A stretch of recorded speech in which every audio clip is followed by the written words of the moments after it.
एक छोटे से टापू पर एक गैंगस्टर ने इतना डर फैला रखा था कि पुलिस भी उसके सामने कुछ नहीं कर पाती थी। लेकिन जब उसी गैंगस्टर ने एक FBI एजेंट के भाई को बेरहमी से मार डाला तो उसे बिल्कुल अंदाजा नहीं था कि उसने कितनी बड़ी गलती कर दी है, जिसका बदला लेने के लिए मार्क पूरे टापू को उसके खिलाफ खड़ा कर देगा। लेकिन सवाल यह है कि आखिर मार्क अपने भाई के हत्यारे तक कैसे पहुंचेगा और क्या वह मैनुअल के पूरे अपराध साम्राज्य को खत्म कर पाएगा। तो चलिए शुरू करते हैं इस जबरदस्त एक्शन थ्रिलर की पूरी कहानी की शुरुआत मार्क और सैम नाम के दो आदमियों से होती है जो अमेरिकी FBI के सीक्रेट एजेंट हैं। इस वक्त दोनों एक पुरानी और खंडहर जैसी जगह पर पहुंचे हुए हैं। दरअसल उन्हें खबर मिली थी कि यहाँ एक ड्रग डील होने वाली है, इसलिए दोनों नकली डीलर बनकर ड्रग सप्लायरों को पकड़ने आए थे। मार्क कोई टिपिकल अमेरिकी नहीं था। वह अमेरिका आने से पहले एक छोटे लेकिन खूबसूरत टापू से ताल्लुक रखता था, लेकिन FBI ज्वाइन करने के बाद पिछले 11 सालों से हमेशा के लिए अमेरिका में शिफ्ट हो गया था। हालांकि उसकी फैमिली अभी भी उसी टापू पर रहती थी। इसमें उसकी मां लियोना, उसका भाई खबीब और उसकी गर्लफ्रेंड अकीला शामिल थे। दूसरा एजेंट सैम एक असली अमेरिकी था और उसकी कोई खास फैमिली भी नहीं थी। कुछ देर बाद ड्रग सप्लायर भी वहां पहुंच जाते हैं। सबसे पहले मार्क उनकी गाड़ी के पास जाकर डील वेरीफाई करता है, जबकि सैम थोड़ी दूर खड़े होकर पूरी स्थिति पर नजर रखता है। तभी सप्लायर का एक आदमी बंदूक लेकर सैम के पास आता है। वह कंफर्म करता है कि सैम ही डीलर है और साथ ही उससे पैसे दिखाने के लिए कहता है। सैम बिल्कुल शांत रहते हुए उसे पैसे दिखा देता है। उधर मार्क ड्रग्स को ध्यान से चेक करता है और कंफर्म कर लेता है कि माल असली है। कुछ देर तक सब कुछ शांत रहता है, लेकिन तभी अचानक दोनों एजेंट एक्शन मोड में आ जाते हैं। वे सप्लायरों पर हमला कर देते हैं और कुछ ही देर में सबको गिराकर अपना मिशन पूरा कर लेते हैं। मिशन पूरा होने के बाद दोनों सामान्य होकर आपस में बात ही कर रहे होते हैं कि तभी मार्क के फोन पर उसकी माँ का कॉल आता है। लियोना घबराई हुई आवाज में मार्क को बताती है कि उसके भाई खबीब का खून हो गया है। यह सुनते ही मार्क एकदम सदमे में आ जाता है। दरअसल कुछ समय पहले ही टापू पर मार्क का भाई खबीब मैनुअल नाम के एक करोड़पति बिजनेसमैन के बार में बारटेंडर की नौकरी करने लगा था। लेकिन एक दिन वहां नूह नाम की एक नाइजीरियन सिंगर लड़की आती है। वो बार में सिंगर की नौकरी पाने के लिए अपना म्यूजिक डेमो देती है। बार का मालिक मैनुअल नूह की सिंगिंग से काफी इंप्रेस होता है। वह उसे ऑफर देता है कि वह उसे सामान्य सिंगर से 3 गुना ज्यादा पैसे देगा, लेकिन बदले में नूह को सिंगिंग के साथ हर शनिवार और रविवार रात मैनुअल के साथ समय बिताना होगा। ये ऑफर सुनकर नूह बहुत खुश होती है और मैनुअल को हाँ बोल देती है। लेकिन कुछ समय बाद एक ऐसी घटना होती है जो पूरी कहानी को बदल देती है। खबीब से एक गलती हो जाती है, जिसे देखकर वह घबरा जाता है और नूह से बार बार माफी मांगने लगता है। नूह उसे शांत रहने के लिए कहती है, लेकिन मैनुअल का व्यवहार अचानक बदल जाता है। उसका शांत चेहरा गुस्से में बदल जाता है। वह खबीब से कहता है कि तुम्हें यहाँ काम करते हुए 3 महीने हो चुके हैं, फिर भी तुम्हें इतना नहीं पता कि ग्राहक ही राजा होता है और उसे कोई तकलीफ नहीं होनी चाहिए। इतना कहने के बाद मैनुअल बिना सोचे समझे खबीब के गले पर वार कर देता है। खबीब की वहीं मौत हो जाती है। यह सब देखकर नूह पूरी तरह सदमे में आ जाती है। अब उसे समझ आ जाता है कि मैनुअल कोई आम बिजनेसमैन नहीं बल्कि एक बेहद खतरनाक गैंगस्टर है। दरअसल मैनुअल एक बड़ा अंतर्राष्ट्रीय अपराधी है जिसके गैर कानूनी धंधे कई देशों में फैले हुए हैं। इस टापू पर पुलिस की पकड़ कमजोर होने की वजह से वह अपने गैर कानूनी बिजनेस को और आसानी से चलाने के लिए यहाँ आया हुआ था। फिलहाल खबीब की हत्या की अकेली गवाह नूह थी। मैनुअल उसे साफ शब्दों में कह देता है कि अब उसे इसी टापू पर रहना होगा। अगर उसने यहाँ से भागने की जरा भी कोशिश की तो वह उसे जान से मरवा देगा। अपने ऊपर कोई इल्जाम ना आए, इसलिए मैनुअल खबीब की बॉडी को समुद्र के किनारे फेंकवा देता है। वहीं से टापू के लोगों को खबीब की बॉडी मिलती है। अगले दिन मार्क टापू पर पहुंचता है। वह अपनी मां लियोना और टापू के बाकी लोगों के साथ मिलकर खबीब की सारी अंतिम क्रियाएं पूरी करता है। मार्क का टापू छोटा जरूर था, लेकिन बहुत खूबसूरत था। यहाँ सीमित लोग ही रहते थे और उनके घर भी काफी बड़े और खूबसूरती से बने हुए थे। लेकिन इस टापू की सबसे बड़ी कमजोरी थी यहाँ सरकार और पुलिस की कमजोर पकड़। अंतिम क्रिया के बाद मार्क अपनी माँ के साथ उनके घर पहुँचता है। लियोना खबीब को याद करके बहुत दुखी हो रही होती है। वह उसकी पुरानी चीजें निकाल निकाल कर उसे याद कर रही होती है। मार्क ने खबीब को आज से लगभग 11 साल पहले देखा था, इसलिए वह भी उसके कमरे में जाकर उसकी पुरानी चीजें देखता है और अपने भाई को याद करता है। थोड़ी देर बाद मार्क लियोना से खबीब की हत्या के बारे में पूछता है, लेकिन लियोना कहती है कि उसे इस बारे में कुछ भी नहीं पता। वह सिर्फ इतना जानती है कि कुछ महीने पहले खबीब एक बार में बारटेंडर की नौकरी करने लगा था। मार्क एक FBI ऑफिसर था और वह अपने भाई की हत्या पर चुप बैठने वाला नहीं था, इसलिए वह खुद ही इस केस की जांच शुरू कर देता है। सबसे पहले मार्क पुलिस स्टेशन जाता है, जहाँ का हेड ऑफिसर मैक्स उसका बचपन का दोस्त दोस्त था। काफी सालों बाद दोनों एक दूसरे से मिल रहे होते हैं। एक दूसरे को देखकर दोनों काफी खुश होते हैं। मैक्स मार्क को बताता है कि उसके टापू छोड़ने के बाद पिछले 11 सालों में यहाँ बहुत कुछ बदल चुका है। जैसे हमें पता ही है, टापू पर पुलिस की पकड़ पहले से ही कमजोर थी। इसी सिस्टम की कमजोरी का फायदा उठाकर आसपास के देशों के बड़े बड़े गैंगस्टर और गैर कानूनी बिजनेसमैन टापू पर आने लगे थे। उनका मकसद था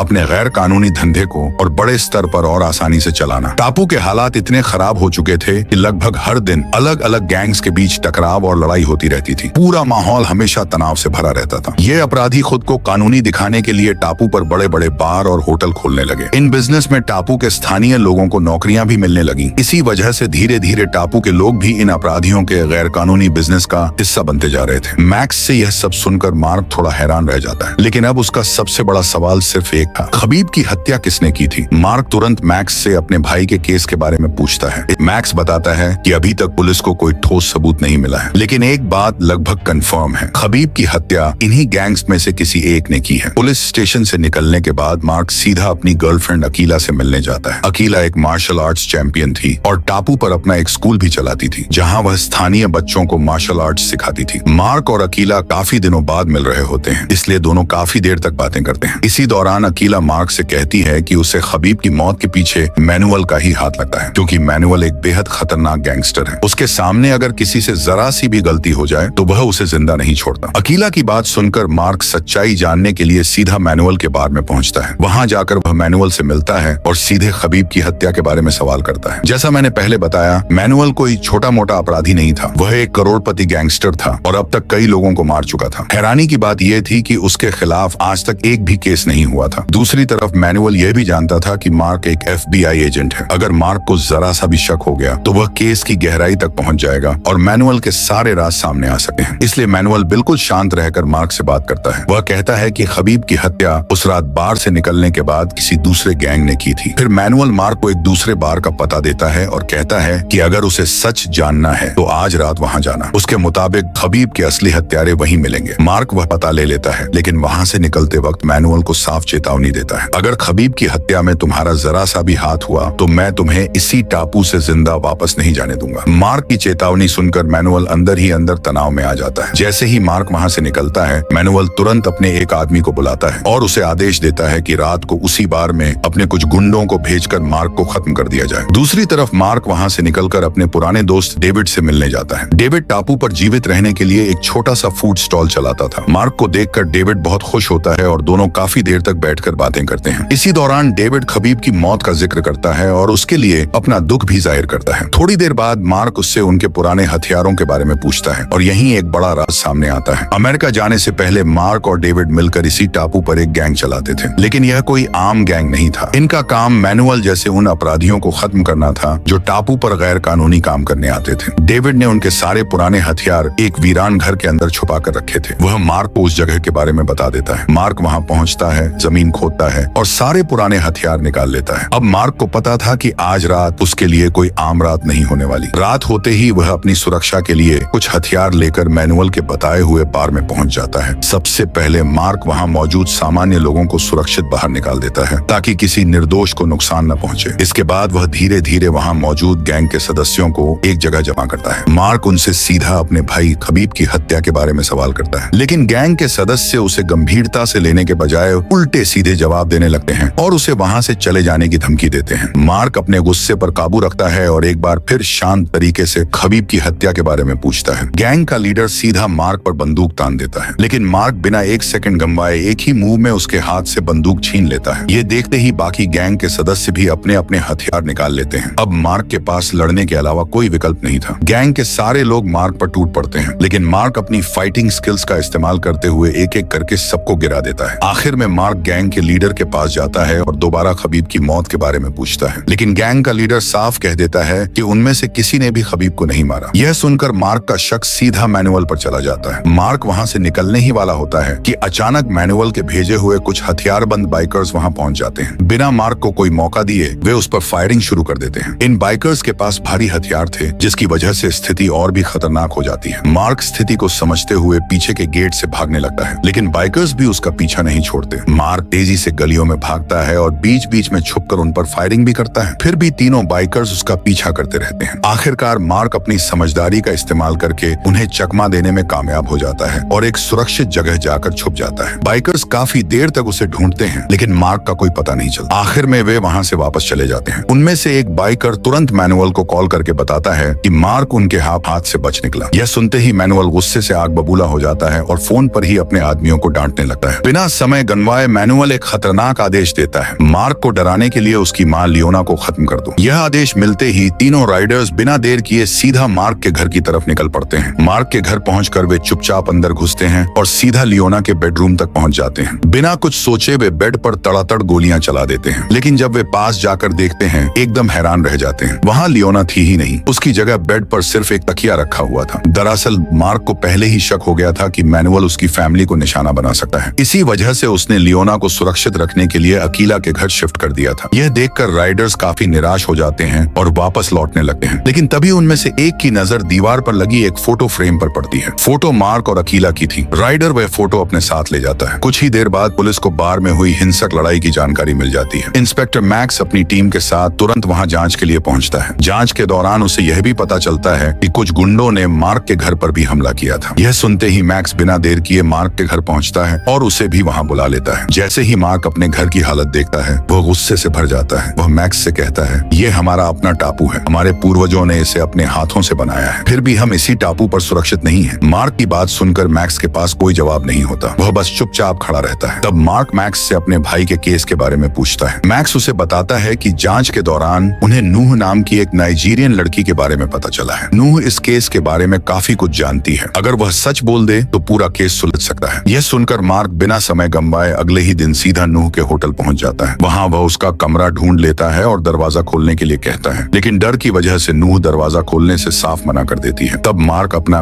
FBI बैज निकालकर उसे दिखाता है। बैज देखकर नूह को मार्क पर थोड़ा भरोसा होता है और वह धीरे से दरवाजा खोल देती है। दरअसल मैनुअल ने नूह पर नजर रखने के लिए अपने कुछ आदमी लगा रखे थे ताकि वह कहीं भाग न सके, लेकिन मार्क उन गार्ड्स को चकमा देकर किसी तरह नूह तक पहुंच गया था। जब मार्क नूह से ठीक से मिलता है तो नूह रो रो कर अपनी हालत खराब कर लेती है। मार्क उसे खबीब की हत्या के बारे में सच बताने के लिए कहता है। साथ ही वह उसे भरोसा दिलाता है कि अगर नूह ने सब कुछ सच सच बता दिया तो वह उसे आज ही टापू से बाहर निकलवा देगा। यह सुनकर नूह के अंदर टापू से निकलने की एक आखिरी उम्मीद जाग उठती है। फिर वह मार्क को सब कुछ बताना शुरू कर देती है। वह बताती है कि वह टापू पर कैसे आई, मैनुअल ने खबीब की हत्या कैसे की और खबीब की हत्या की गवाह बनने की वजह से मैनुअल ने उसे इसी टापू पर कैद करके कैसे रखा हुआ था। नूह की पूरी कहानी सुनकर मार्क के अंदर गुस्से और बदले की आग और भी भड़क उठी है। अब वह तय कर लेता है कि किसी भी हाल में मैनुअल से बदला लेकर रहेगा और नूह से किए अपने वादे के मुताबिक मार्क उसे सुरक्षित होटल से बाहर निकालता है। उसके बाद नूह को टापू से बाहर भेजने की जिम्मेदारी मैक्स को दे देता है। इंस्पेक्टर मैक्स नूह को अपने साथ लेकर पोर्ट पर जाता है और उसे फ्लाइट टिकट देकर सुरक्षित टापू से बाहर भेज देता है। उधर मार्क अकीला के घर पहुंचता है। वहां वह अपनी मां लियोना और अकीला को खबीब के असली हत्यारे मैनुअल की पूरी सच्चाई बता देता है। दूसरी तरफ मैनुअल का बंगला दिखाया जाता है। वहां वह कुछ लोगों को बंदी बनाकर रखे हुए था। दरअसल ये वही हथियारबंद बाइकर्स थे जो पिछली रात मार्क और उसकी मां लियोना को मारने में नाकाम रहे थे। मैनुअल के बारे में हम जानते ही हैं कि उसके अंदर काम करने वाले किसी भी आदमी से जरा सी गलती हो जाए तो वह उसे जिंदा नहीं छोड़ता। इसी गुस्से में मैनुअल 2 राइडर्स को वहीं मार देता है, लेकिन तीसरा राइडर जिसने पिछली रात मार्क के घर से मार्क और अकीला की फोटो उठाई थी, तुरंत वह फोटो मैनुअल को दिखा देता है। साथ ही वह अकीला के स्कूल और उसके घर का पता भी मैनुअल को बता देता है। दरअसल ये तीनों टापू के स्थानीय लोग थे जो सिर्फ पैसों के लिए मैनुअल के अंदर काम कर रहे थे। अब मैनुअल मार्क को डराने और काबू में रखने के लिए अकीला को किडनैप करने का प्लान बनाता है। वह 4 आदमियों की एक टीम अकीला के स्कूल भेजता है, लेकिन वहां अकीला नहीं मिलती, इसलिए वे लोग सीधा अकीला के घर पहुंच जाते हैं। उधर घर के अंदर मार्क, अकीला और लियोना आपस में बात कर रहे होते हैं। तभी मार्क को बाहर गाड़ियों की आवाज सुनाई देती है। आवाज सुनते ही मार्क तुरंत अलर्ट हो जाता है। वह बिना देर किए अपने छुपाए हुए हथियार निकाल लेता है। एक गन खुद अपने पास रखता है और दूसरी अकीला को दे देता है। फिर तीनों पीछे के दरवाजे से जंगल की तरफ भाग जाते हैं। दूसरी तरफ चारों हमलावर अकीला के घर में घुसकर उन्हें ढूंढना शुरू कर देते हैं। तभी 2 हमलावर घर के पीछे का दरवाजा खुला देख लेते हैं। उन्हें समझ आ जाता है कि तीनों जंगल की तरफ भागे हैं, इसलिए वे भी उनका पीछा करने लगते हैं। मार्क, अकीला और लियोना जब जंगल की तरफ भाग रहे होते हैं कि तभी दोनों हमलावर उन्हें देख लेते हैं और फायरिंग शुरू कर देते हैं। मार्क भी तुरंत कवर लेता है और जवाबी फायरिंग शुरू कर देता है। इसी बीच मैक्स को भी हमले की जानकारी मिल जाती है। वह बिना समय गंवाए अकीला के घर पहुंचता है। स्थिति समझते ही मैक्स भी हमलावरों पर फायरिंग शुरू कर देता है। उधर मार्क लगातार हमलावरों पर फायरिंग कर रहा होता है। कुछ ही देर में मार्क एक हमलावर को गिरा देता है। दूसरा हमलावर मार्क की भारी फायरिंग देखकर डर जाता है और वहाँ से भाग निकलता है। मैक्स की जवाबी फायरिंग की वजह से बाकी हमलावरों पर भी काफी दबाव बन जाता है। आखिरकार बाकी तीनों हमलावर भी अकीला के घर से भाग निकलते हैं। कुछ देर बाद मार्क, उसकी माँ लियोना और अकीला सुरक्षित होते हैं। स्थिति कंफर्म करने के लिए मैक्स मार्क को कॉल करता है। मार्क बताता है कि तीनों सुरक्षित हैं, लेकिन साथ ही वह कहता है कि वह मैनुअल को नहीं छोड़ेगा। हाँ, सबसे पहले उसे अपनी माँ लियोना और अकीला को किसी सुरक्षित जगह पहुंचाना होगा। थोड़ी देर बाद मार्क अकीला और अपनी माँ को लेकर अपने पुराने दोस्त डेविड के घर पहुंचता है। मार्क डेविड से साफ कहता है कि आज से लियोना और अकीला की जिम्मेदारी तुम्हारी है, दोनों को कुछ नहीं होना चाहिए। लेकिन अकीला वहाँ रुकने से साफ मना कर देती है। वह मार्क से कहती है कि वह उसे अकेला नहीं छोड़ेगी। इसी बात को लेकर दोनों के बीच बहस शुरू हो जाती है। आखिर में मार्क लियोना को डेविड के पास छोड़ देता है और अकीला को अपने साथ ले जाता है। दूसरी तरफ मैनुअल खुद नूह को देखने उसके होटल पहुंचता है, लेकिन जैसे ही वह कमरे में जाता है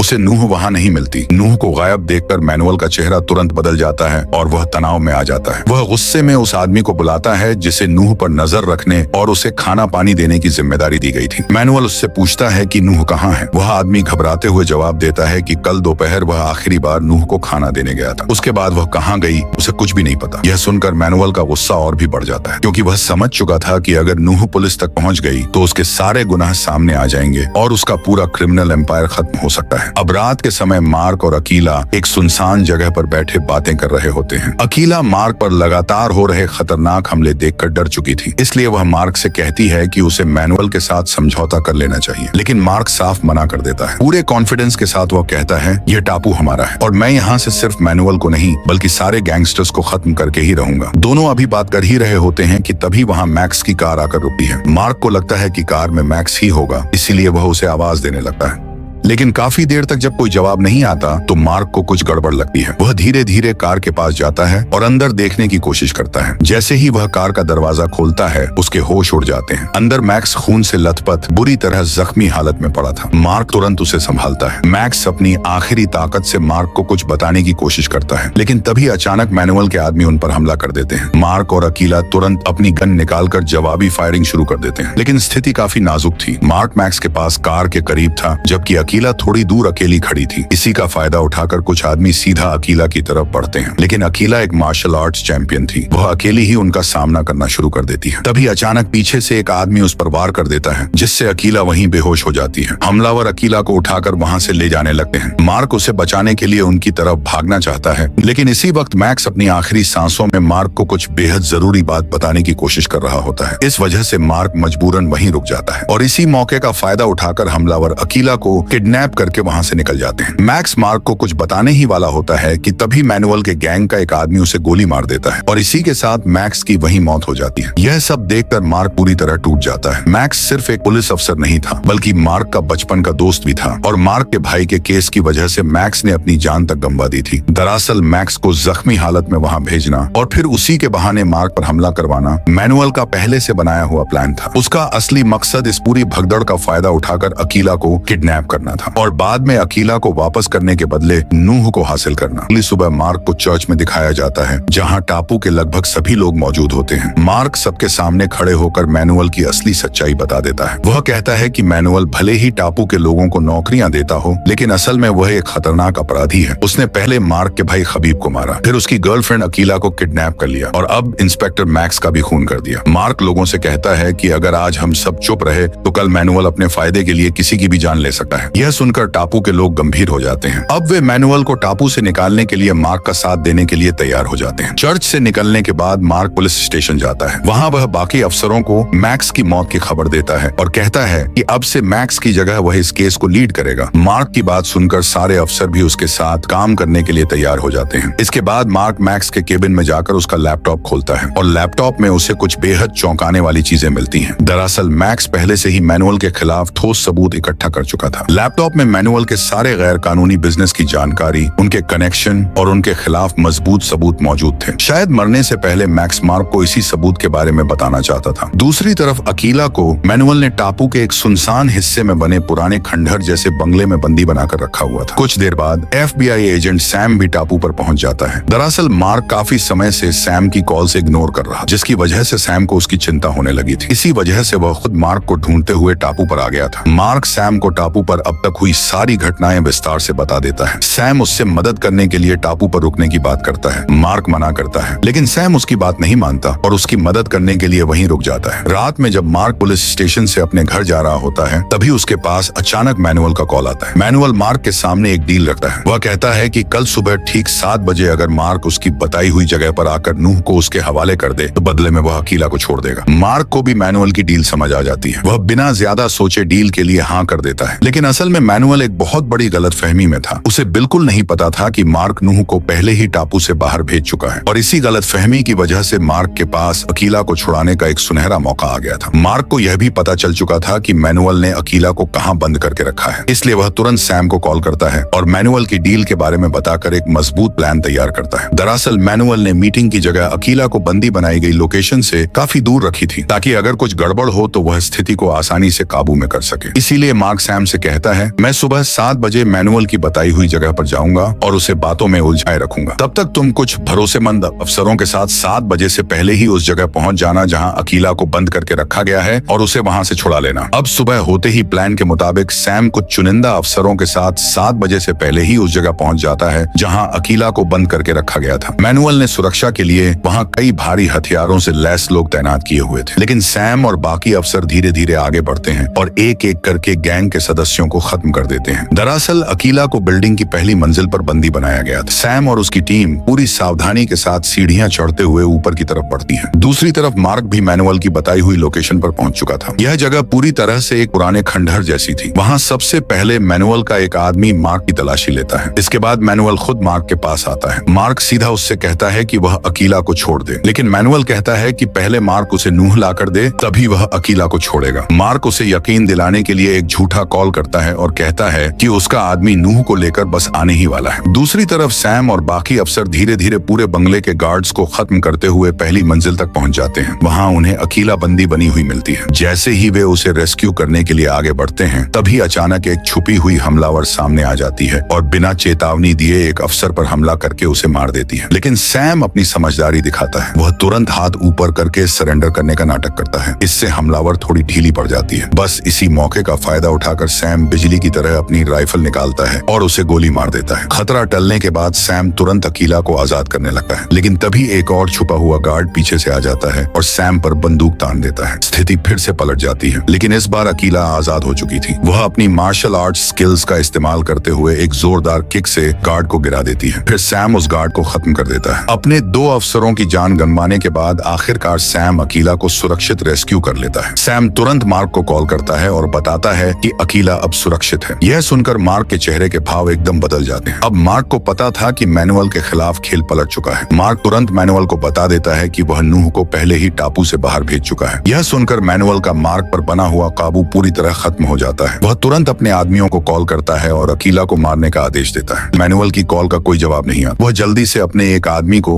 मार्क को खत्म करने का आदेश देता है और खुद वहां से भागने लगता है, लेकिन मार्क उस गार्ड को एक ही झटके में गिरा देता है। गार्ड दोबारा उठकर मार्क पर फायरिंग करने की कोशिश करता है। तभी अचानक टापू के लोग हथियार लेकर वहां पहुंच जाते हैं। अब मैनुअल के पास भागने का कोई रास्ता नहीं था। वही से हुए अपना खंजर निकालता है और मार्क को डराने की कोशिश करता है, लेकिन मार्क बिल्कुल नहीं डरता। वह सीधा मैनुअल पर हमला कर देता है। दोनों के बीच एक जबरदस्त लड़ाई शुरू हो जाती है। कुछ ही देर में मार्क मैनुअल के हाथ से खंजर छीन लेता है और फिर मैनुअल को उसी तरीके से खत्म करता है जिस तरह मैनुअल ने उसके भाई खबीब को मारा था। मैनुअल का किस्सा वहीं खत्म हो जाता है। यह देखकर टापू के लोग काफी खुश हो जाते हैं, क्योंकि आखिरकार उनके टापू से एक खतरनाक गैंगस्टर का सफाया हो चुका था। अंत आखिर में मार्क और अकीला समुद्र के किनारे बैठे होते हैं। मार्क अकीला को शादी के लिए प्रपोज करता है। अकीला भी खुशी से हाँ कर देती है। कुछ देर बाद सैम भी वहाँ आ जाता है। वह मार्क से अमेरिका वापस चलने के लिए कहता है, लेकिन मार्क मना कर देता है। वह कहता है कि अब वह इसी टापू पर रहेगा और अपनी जमीन और अपने लोगों की हिफाजत करेगा। इसके बाद सैम अकेला ही अमेरिका वापस चला जाता है और इसी के साथ यह कहानी यहीं खत्म हो जाती है। लेकिन अगर आपको लगता है कि कहानी यहीं खत्म हो गई, तो अगले वीडियो में एक और जबरदस्त कहानी आपका इंतजार कर रही है।